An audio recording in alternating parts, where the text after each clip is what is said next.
Hi and welcome to The Irritable Vegan. If you didn't know, this month is Sourdough September. For the next few weeks I'll be posting some delicious ideas for things to do with sourdough bread. Today we're kicking off with breakfast and a delicious sourdough French toast with balsamic roast strawberries.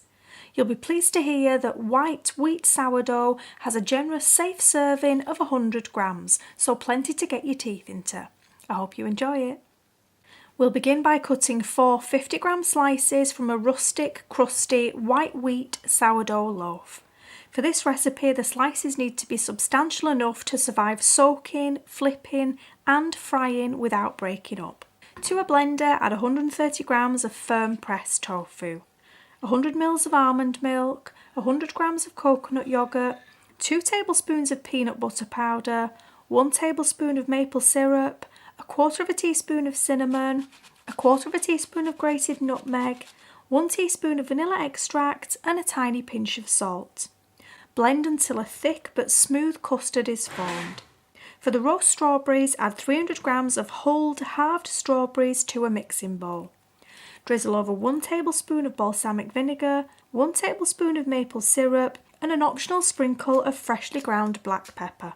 Mix everything together carefully to avoid squashing the strawberries. Pour the strawberries and the marinade onto a baking tray, giving it a good shake to spread them out. Roast for 15 minutes at 180 degrees Celsius. Turn and test the strawberries at this stage, and if you're not happy with the acidity, add a small sprinkle of sugar to taste. Return the tray to the oven for a final 15 minutes. Pour the custard into a dish wide enough to fully submerge the slices of sourdough. Press each slice one at a time into the custard. Allow it to soak for about 20 seconds each side, flipping it around several times to coat it fully. This is where you're looking for a sturdy, hand-cut, rustic-style slice, rather than a thin, pre-cut slice loaf which just won't hold up to this type of soaking and handling. My slices were wide enough to stand up vertically once I'd soaked them until all the slices had been coated and were ready to fry. To a non-stick pan or skillet, add a generous knob of vegan butter and swirl to coat the entire pan. Add each slice side by side and fry for 5 minutes on a medium heat, trying not to peak before you're ready to flip.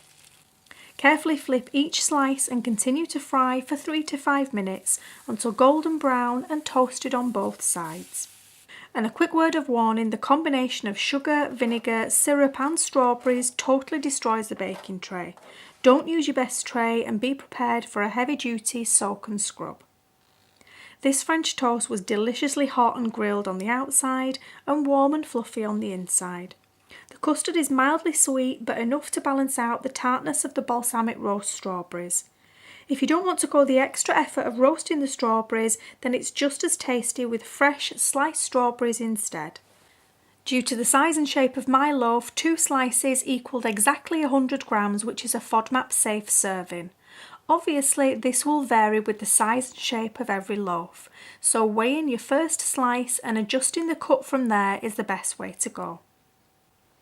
I serve mine topped with balsamic roast strawberries and a dollop of coconut yogurt, which worked perfectly with the slight sourness from the strawberries and bread. You could also safely top it with an extra drizzle of maple syrup, dark melted chocolate or cinnamon sugar. There's a lot of confusion regarding FODMAP safe sourdough, so I'll link to a few of my favourite resources in the description box below.